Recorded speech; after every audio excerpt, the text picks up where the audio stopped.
안녕하세요, 모카 김한영입니다. 오늘 저는 멀리 팜스프링스에 나와 있습니다. 지금 여러분들이 보이지 않겠지만 이 옆에는 그냥 BMW들이 쫙 새로운 7 시리즈, 새로운 X7, 그리고 새로운 XM까지 여기 이렇게 쫙 즐비해 있습니다. 좀 이따 보여드릴게요. 날씨는 뭐 어마어마합니다. 한국에서는 사실 기상이변이 그렇게까지 대단하지 않은데 낮 시간 날씨가 41도 이 정도까지 올라가는 때가 있어요. 아니 실화냐? 아니 이렇게 더워도 되는 거야? 어쨌든 지금 이렇게 여기가 더워지고 있는 와중에 멀리 코리아에서는 그랜저라는 자동차가 나왔다고 해서 여기 미국이 발칵 뒤집히고 정말 무릎 꿇고 눈물은 아니고요. 저만 지금 열심히 영상을 찍고 있습니다. 이제 실사도 나왔습니다. 실사는 또 다른 느낌이에요. 어떤 느낌인지 보고요. 저희가 또 누굽니까? 저희 모카는 누구보다 빠르게 정보를 얻잖아요. 그래서 이번에 세부 스펙까지 저희가 손에 넣었으니까요. 이 차의 스펙도 한번 살펴보겠고요. 그리고 설문조사한 결과 무려 25,000분이 답변해 주셨는데 이 차에 대해서 어떻게 생각하는지도 한번 알아보도록 하겠습니다.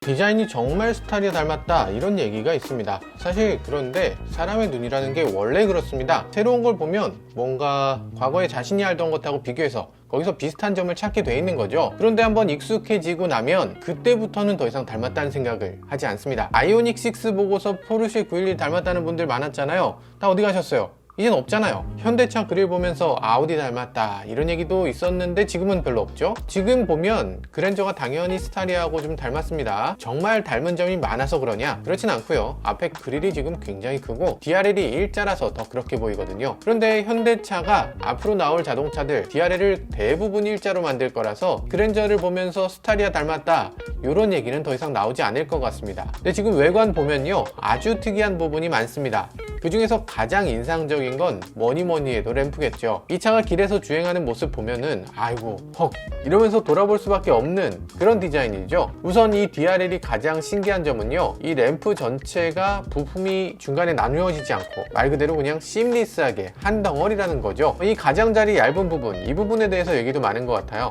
이게 깜빡이가 될 거다 이렇게 생각하시는 분들도 많이 계시던데 이거 깜빡이일 순 없죠. 이 얇은 부분만 깜빡이라면은 정면에서 보이는 면적이 너무 작아요. 그래서 국내 법규에 맞지 않을 겁니다. 그래서 이 DRL 일부가 평소에는 흰색이다가 그 일부가 노란 깜빡이로 깜빡깜빡 이렇게 빛나지 않겠습니까? 저는 아무래도 그럴 것 같네요. 만약에 그렇게 되지 않으면 말이 안 되기 때문에 이 DRL이 깜빡이어야 하는데 여러분들 생각은 어떠실까요? 댓글로 남겨주세요.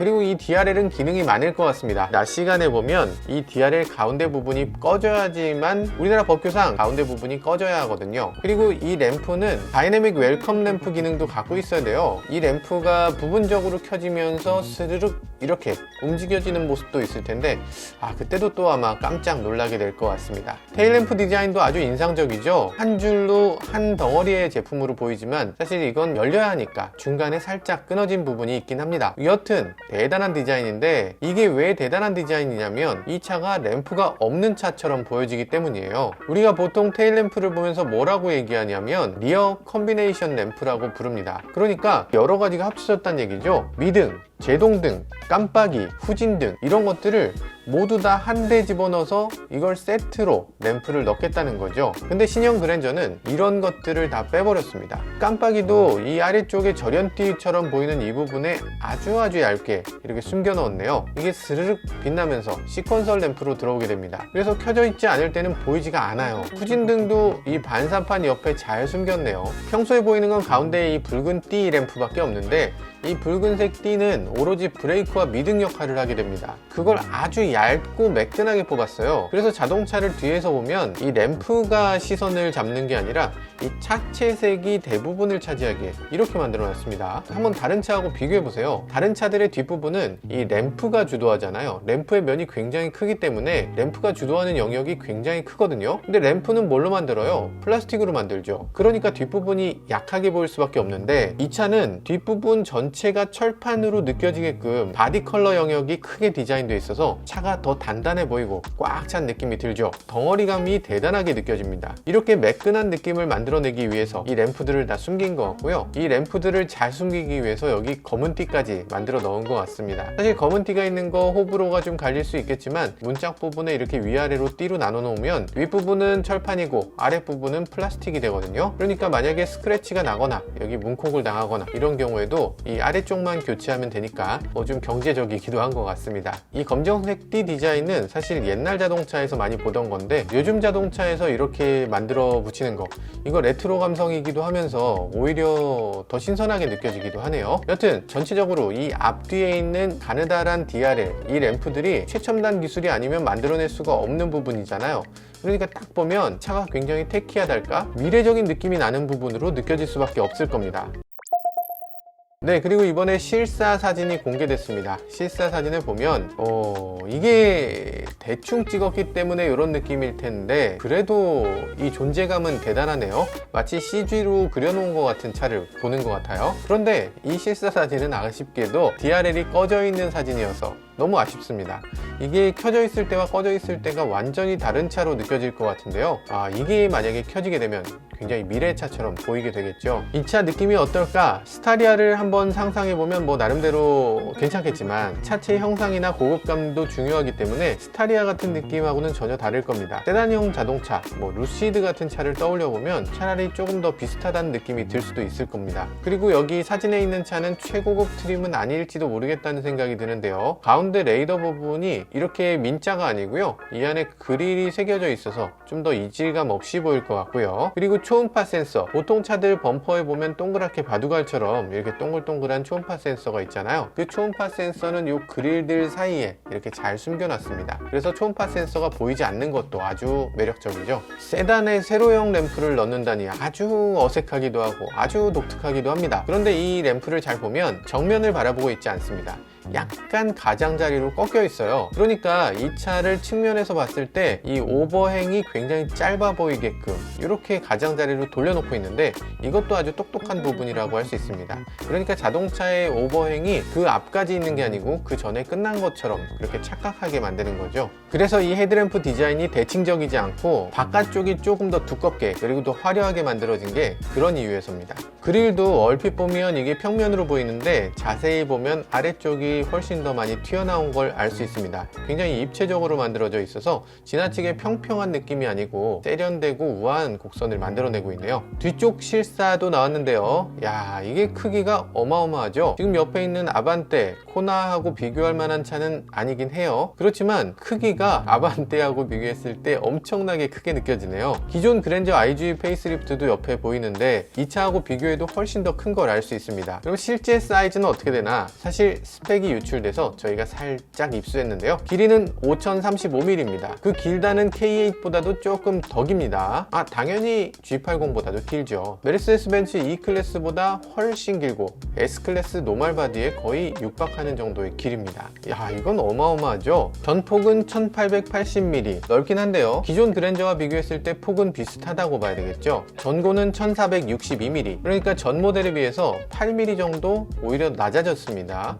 그래서 차가 이렇게 비율이 좋구나. 여기서 걱정들을 많이 하실 겁니다. 이전 그랜저 같으면 뒷좌석 앉았을 때 머리가 간당간당했잖아요. 아니, 이게 차가 고급차인데 이렇게 머리가 다을랑말랑해도 되는 건가, 이런 생각이 들었는데 그거보다 8mm면 사실 이게 꽤 낮아진 건데 이거 어떡하지? 이런 생각이 들 거 아니에요. 그런데 중요한 차이가 있습니다. 플랫폼이 달라졌어요. 기존에는 2세대 플랫폼을 쓰다가 이번에 3세대 플랫폼으로 바뀌었는데요. 뭐 안전한 건 당연한 거고요. 그보다 큰 차이는 엔진의 장착 높이가 낮아요. 그러면 또 뭐가 낮아집니까? 좌석의 높이도 낮아질 수 있는 거죠. 그래서 전체적으로 시트의 높이를 낮출 수 있어서 이 전고가 더 낮아질 수 있고요. 그래서 차가 스타일링이 좋아지면서도 머리 공간은 더 뽑을 수 있습니다. 그러면 많이들 생각하실 겁니다. 그래도 뒷좌석 머리 공간은 더 넓었으면 좋았을 텐데, 뭐 이런 생각하실 텐데, 그래서 이 차의 루프라인을 한번 봐야 됩니다. 루프라인을 보면요, 뒷좌석 위 루프라인에 살짝 각도가 꺾여 있는데 이 하나가 뒷좌석의 머리 공간을 늘리는데 아주 큰 역할을 해줄 수 있죠. 요즘 세단들 보면 쿠페처럼 만든다 어쩐다 하면서 세단 루프의 특징, 이렇게 꺾이는 라인을 아예 없애버리는 경우가 많았거든요. 그 바람에 뒷좌석 머리 공간을 확보하기 어려운 문제가 있었는데 이렇게 다시 꺾이는 라인을 만들면 이 뒷좌석 앉은 사람도 머리 공간에 여유가 생길 겁니다. 약간 옛날 스타일이긴 한데 전체적으로 레트로 느낌을 가져오면서 결코 촌스럽지 않게 이렇게 만들어냈습니다. 아주 똑똑한 구성이라고 봐야 되겠죠. 휠베이스는 K8하고 동일합니다. 2895mm. 기존에 비해서 10mm 정도 늘어난 거예요. 뭐 훨씬 길어지긴 한 거죠. 물론 제네시스 G80 같은 경우는 휠베이스가 훨씬 깁니다. 무려 3010mm 정도 되죠. 그렇지만 후륜구동 세단이어서 상당 부분을 엔진과 변속기한테 할애해야 실내 공간은 그렇게 넓지 못한 거죠. 그런데 가로 배치 엔진 자동차들이 실내 공간을 넓게 뽑을 수 있는데요. 그랜저는 전 세계 가로 배치 전륜구동 세단 중에서 휠베이스가 가장 긴 차입니다. 이건 엄청난 숫자라고 할 수 있죠. 이 남는 공간을 도대체 어디다 쓸 거냐? 기아 K8을 봐도 그렇잖아요. 뒷좌석이 남아도입니다. 그런데 그 공간이 남아도는 걸 어디다 쓰나 싶기도 해요. 그랜저는 여기다가 뒷좌석을 전동으로 리클라이닝 하는 기능을 제공합니다. 신기할 것 같습니다. 이게 현대자동차잖아요. 제네시스도 아닌데 차에 가까이 가면 도어 핸들이 팝업식으로 징 튀어나옵니다. 그리고 차에 들어가면 시트를 전동으로 징 이렇게 눕혀줘요. 뒷좌석 리클라이닝이 되면 이게 너무 하극상인데 이거 정말 되려고 하나? 사실 현대 브랜드로는 아이오닉5가 뒷좌석을 전동으로 슬라이딩 해주긴 하는데 리클라이닝은 이 현대 브랜드 유일한 기능일 것 같습니다.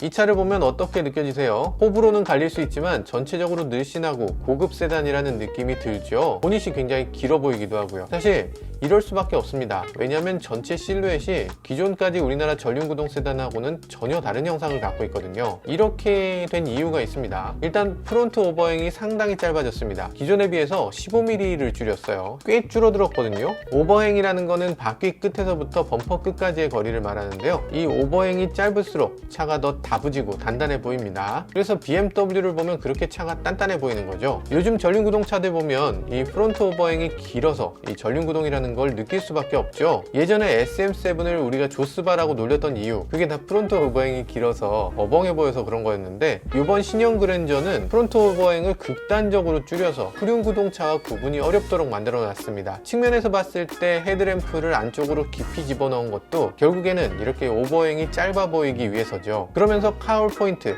그러니까 보닛과 앞유리가 만나는 지점, 이건 무려 82mm를 뒤로 보냈습니다. 지점이 왜 중요하냐면 이게 뒤로 갈수록 당연히 보닛이 길어지고 그리고 차가 더 고성능 세단으로 느껴지게 됩니다. 그래서 신형 그랜저는 이렇게 늘씬해 보이고 후륜구동차처럼 느껴지게 되는 겁니다. 괜히 그렇게 보이는 게 아니에요. 1mm를 가지고서 디자이너들이 정말 고심한 끝에 이런 느낌을 만들어내는 거죠. 리어 오버행을 보면 기존보다 50mm 정도 늘어났습니다. 그러니까 트렁크를 엄청나게 크게 만든 거예요. 트렁크 공간이 얼마나 될지 아직 공개되진 않았는데요. 이 정도면 골프백을 세로로 4개를 8개도 실을 수 있을 것 같은데, 우리나라 소비자들이 트렁크 공간에 대해서 굉장히 민감하기 때문에 우리나라 실정에 꼭 맞는 그런 트렁크 공간을 확보한 것 같습니다. 근데 이렇게 길면 문제가 생깁니다. 지하 주차장 드나들 때 바닥에 트렁크 끝이 닿아요. 그래서 예전에 미국 차들 국내 들어왔을 때 바닥에 닿는다 이런 얘기들을 많이 했었는데, 그러다 보니까 이 뒤쪽을 들어 올릴 수밖에 없습니다.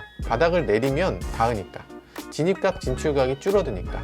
그래서 뒤쪽 아래를 들어 올리게 되는데 좋은 점도 있어요. 차가 좀 산뜻하게 느껴지기도 하죠. 산뜻하게 들어 올린 건 좋은데 귀가 마냥 들리면 어떤 느낌이 드냐면, 옛날에 SM3 뒷모습 보시면 귀가 너무 들려서 치마 안쪽이 들여다 보이는 것처럼 아주 좀 볼썽사납게 그렇게 될 수가 있어요. 그래서 여기 시각적으로 이걸 좀 낮춰주기 위해서 아래쪽에 크롬을 더한 거죠. 그러면서 이 크롬 라인에 반사판도 넣고 거기에 후진등도 넣을 수 있었던 거죠.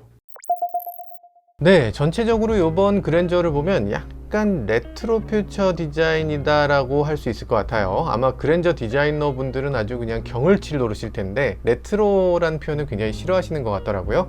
어쨌든 싫어하시는 건 싫어하시는 거고, 제 생각에는 약간 이 헤리티지와 앞으로 또 이어지는 여러 가지 차이점들, 그러니까 갑자기 도입하는 경우에 굉장히 많은 사람들이 거부감을 느낄 수도 있을 것 같습니다. 그래서 이 차에 느껴지는 여러 가지 테크놀로지적인 부분들, 이 지나치게 화려한 부분들, 이런 것들이 과하게 느껴지지 않게, 이 과거에 우리에게 익숙했던 이 헤리티지 그리고 이 패밀리룩을 적용해서 이 차가 보다 더 쉽게 캡슐에 담겨서 이렇게 장까지 소화가 될 수 있도록 이렇게 쏙 넣어주는 그런 역할을 해주고 있는 것 같아요. 그런데 이번 설문조사 결과는 조금 의외긴 했습니다. 절반 가까운 분들이 아직도 이 디자인이 그다지 만족스럽지 않다라는 얘기들을 하고 계시는 것 같아요.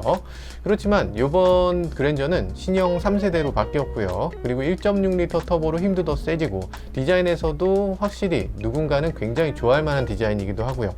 그래서 그런 것들을 감안했을 때 이번 그랜저 판매량 어마어마하게 높아질 수 있을 거란 생각이 듭니다.